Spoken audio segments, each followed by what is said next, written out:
Unit number 25 है medical imaging.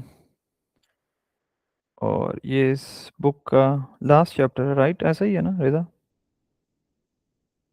या ऐसा नहीं है? जी सर। या लास्ट चैप्टर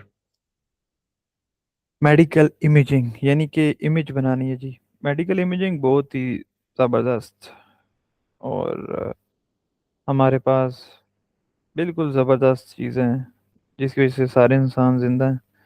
जिंदा तो हैं मतलब कि बीमारियों से लड़ पाते हैं थोड़ा बहुत। तो इसमें जो बड़ी मशहूर चीज़ है पहली, ये बहुत मशहूर है, piezo electric effect, piezo electric effect, anything you can pronounce.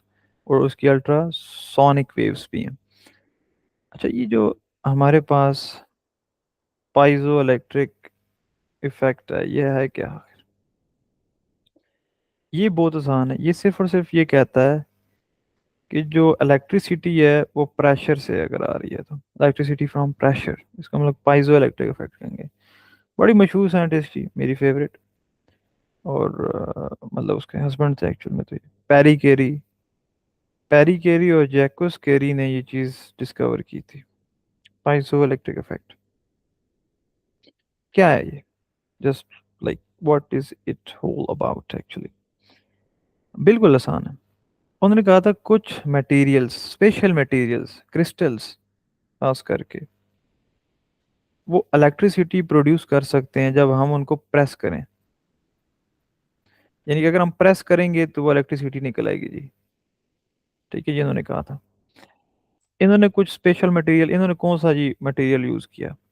इन्होंने यूज किया पीजीटी। पीजीटी क्या? लेड, जिरकोनेट,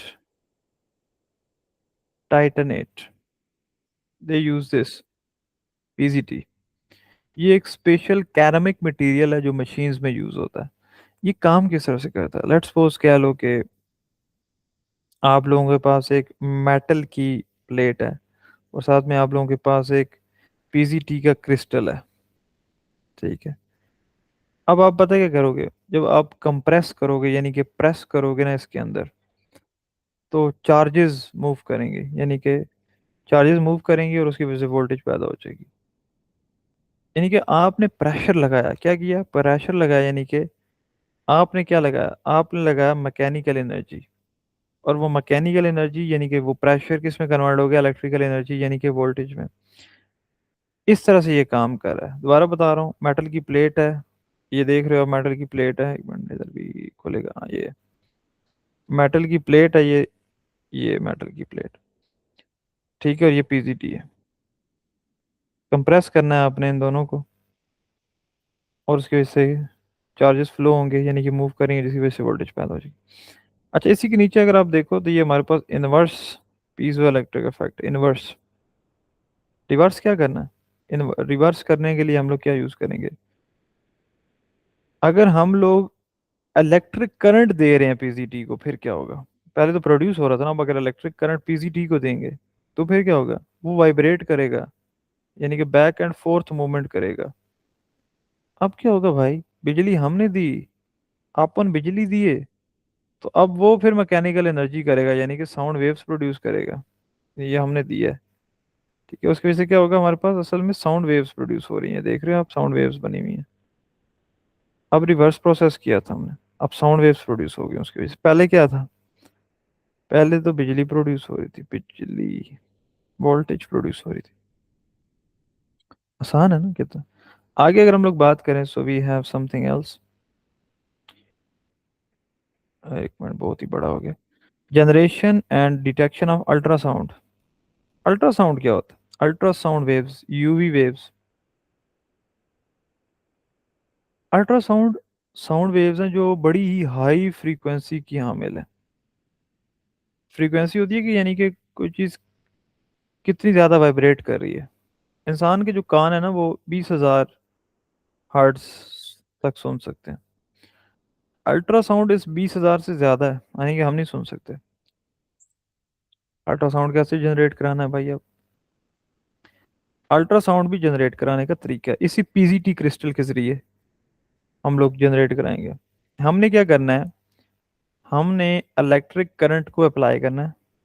उसकी वजह से क्या होगा? इसके क्रिस्टल्स वाइब्रेट करेंगे तेजी से, उसकी वजह से क्या होगा, अल्ट्रासाउंड वेव्स प्रोड्यूस हो जाएंगी। Very easy. अल्ट्रासाउंड वेव्स की डिटेक्शन कैसे करनी है, हमारी बॉडी की जो टिश्यूज है ना, उनके साथ आके अल्ट्रासाउंड वेव्स हिट करती हैं।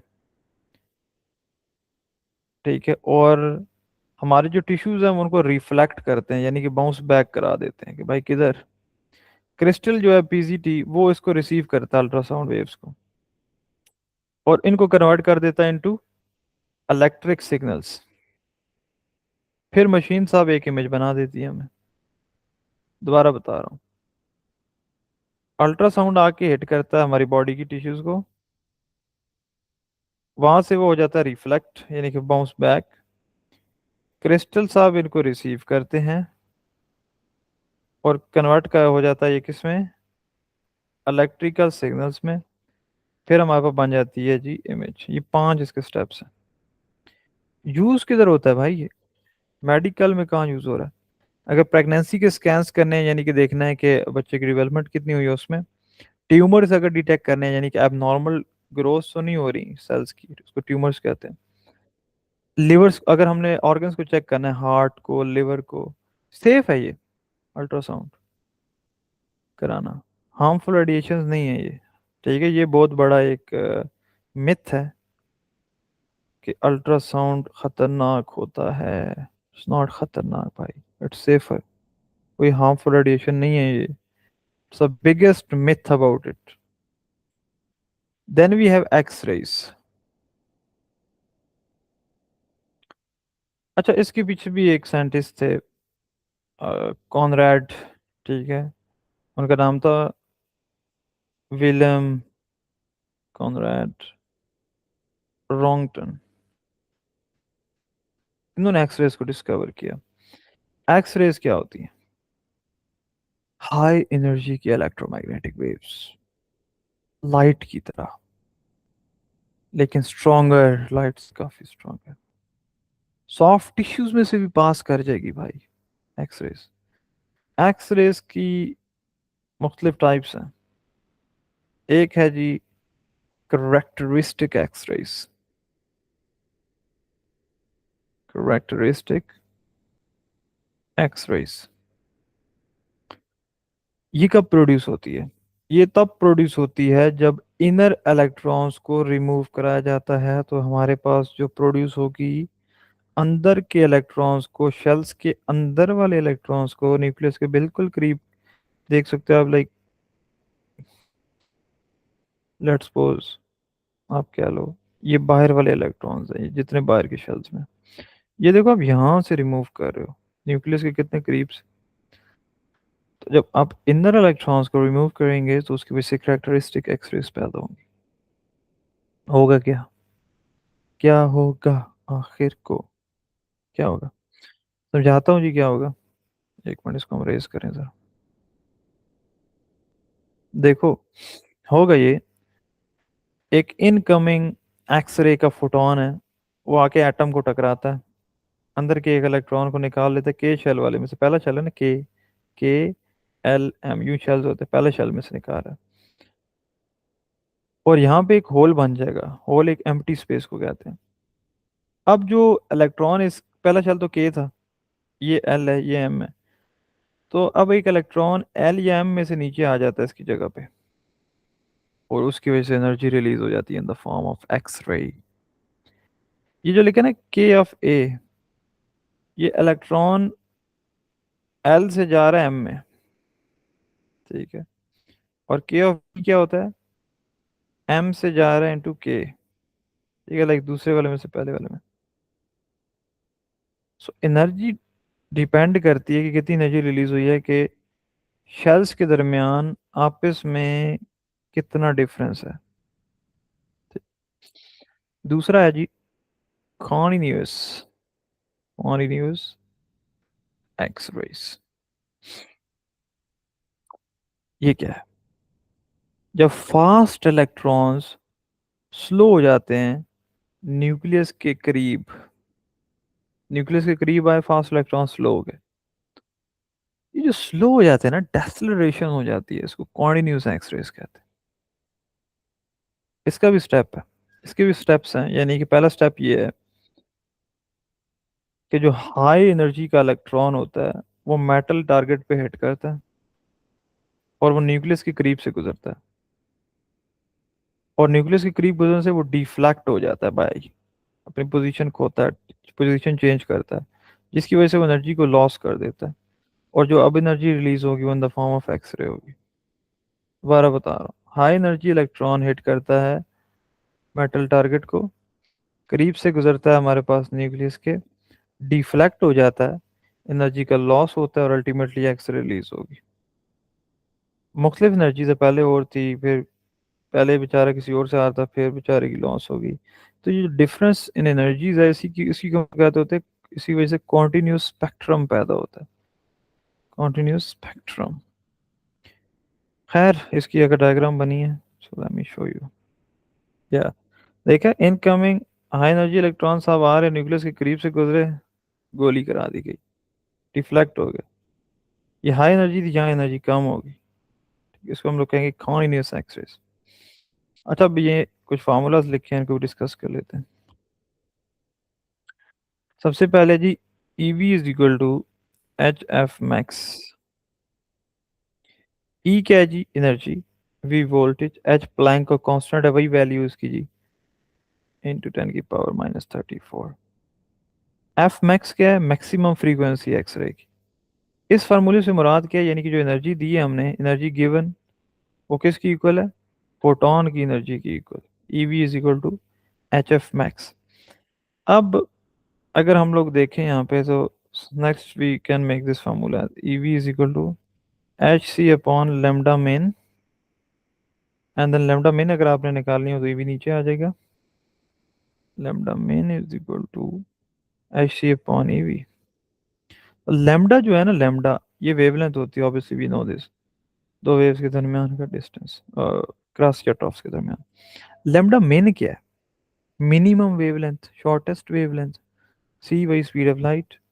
इस फार्मूले से मुराद ये है कि अगर आपके पास वोल्टेज ज़्यादा है, हायर वोल्टेज है, तो उसकी वजह से वेवलेंथ कम होगी, मिनिमम पैदा होगी, लेकिन एक्सरे ज़्यादा पैदा होगी। वोल्टेज अगर ज़्यादा है, वेवलेंथ अगर कम है, लेमडा, एक्सरे जो है वो ज़्यादा पैदा होगी। ठीक है, ये बात। अच्छा, अभी कहानी ख़त्म नहीं हुई, अभी बड़ी कहानी पड़ी। कहानी है जी एक्सरे की सेटअप करने की कहानी। मुख्तलिफ पार्ट्स मौजूद हैं, आप भी देख सकते हैं ये क्या पार्ट्स मौजूद हैं। कलर ज़रा चेंज कर लेते हैं। कैथोड मौजूद है, नेगेटिव साइड। इसके अंदर फिलामेंट होता है, पतली सी तार होती है, और वो तार पता है क्या करती है? इलेक्ट्रॉन्स को प्रोड्यूस करती है जब ये गर्म होता है। एनोड साहब पॉजिटिव साइड है, ये मेटल का टारगेट है, टंगस्टन का बना होता है ज़्यादातर। ये जो इलेक्ट्रॉन यहाँ से रिलीज हो रहे हैं ना, बन पैदा हो रहे हैं इस फिलामेंट से, वो इधर आके टकराएंगे एनोड पे। हाई वोल्टेज की सप्लाई मौजूद है, हाई वोल्टेज की सप्लाई। वैक्यूम ट्यूब मौजूद है, यानी कि कोई हवा नहीं है इस पूरे प्रोसेस के अंदर, और कूलिंग सिस्टम भी मौजूद है। पानी। काम क्या हो रहा है? बहुत आसान है, मैं ज़रा सा ये रिमूव कर लूँ, फिर बताता हूँ। काम बड़ा सिंपल है। फिलामेंट हीट हुआ, इलेक्ट्रॉन्स रिलीज हुए, हाई वोल्टेज के एसलरेटेड इलेक्ट्रॉन्स यानी कि स्पीड अप वाले आके टकराए नोड पे, इलेक्ट्रॉन्स आके नोड पे टकराए, एक्सरे प्रोड्यूस हो गई, एक्सरे विंडो से बाहर निकल गई। श्यों, देख रहे हो? और तो कुछ भी नहीं। अब ये मतलब एक्सरेज यूज कहाँ पे होती है, इसकी एप्लीकेशंस क्या हैं? बोन्स की इमेज लेने में, यानी कि बोन्स जो होती है ना, वो एक्सरेज को ब्लॉक करती हैं। इसी वजह से आपने कभी एक्सरा देखा होगा तो एक्सरा वाइट होता है, हड्डियां वाइट दिखती हैं, बाकी सारा एरिया ब्लैक, क्योंकि टिश्यूज वगैरह तो एक्सरे को अब्जॉर्ब कर लेते हैं, ब्लैक हो जाते हैं। बोन्स डेंस होती हैं, वो नहीं करती, तो इसलिए एक्सरे वाइट दिखता है हड्डियों का। चेस्ट की इमेज लेनी हो, लंग्स की डिजीज को डिटेक्ट करना हो तो भी, फिर डेंटल चेकअप के लिए भी, कैविटीज देखनी हो, टीथ्स में होल्स तो नहीं मौजूद, उसके लिए भी जबरदस्त। और ये एक्सेस खतरनाक है, डैमेज कर सकती हैं सेल्स को, इट्स सो हार्मफुल। एक्सपोजर, इसका ज्यादा एक्सपोजर खतरनाक होता है। तो अल्ट्रासाउंड जो थी ना वो तो सेफ होती है क्योंकि साउंड वेव्स हैं वो, बेबीज के लिए भी सेफ है वो। एक्सरेज बहुत स्ट्रॉन्ग रेज हैं, हड्डियों के लिए यूज होती हैं। ठीक है, पाइजो इलेक्ट्रिक क्या था? प्रेशर की वजह से बिजली बना रहे हैं। और इनवर्स में क्या था? बिजली से साउंड वेव्स बना रहे हैं। तो बड़ा आसान था चैप्टर, आई थिंक सो। कुछ चीज़ नहीं समझ आई तो आप पूछ लो। आई थिंक सो चीज़ें बहुत ही इजी थी।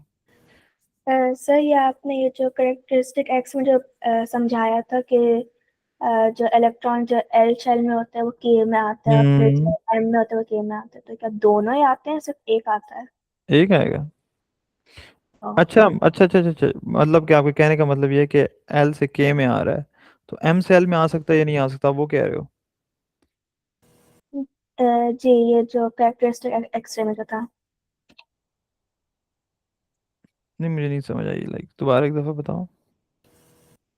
सर ये जो करेक्टरिस्टिक एक्सरे में जो आपने बताया था कि जो हम्म। इलेक्ट्रॉन जब वो होल बनता है, तो वो जो एल शेल में जो इलेक्ट्रॉन होते हैं वो फिर होल की तरफ आता है के शेल में, और जी एम जी। शेल में जो इलेक्ट्रॉन होता है वो फिर होल की तरफ फिल करने के लिए आता है, तो क्या दोनों इलेक्ट्रॉन्स फिल करने के लिए आते हैं, तो सिर्फ एक? एक ही आएगा। ठीक है। आप कैसे? या एक टाइम एक ही होल को फिल करेगा, अब कोई और अगर होल बनता है उसके अंदर वो वाले आएंगे।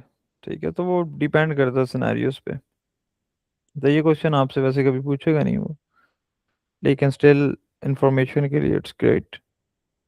ठीक है, बाकी जब एक आपके पास होल बनता है तो उसको एक फिल करने के लिए एक इलेक्ट्रॉन आता है उस जगह पे।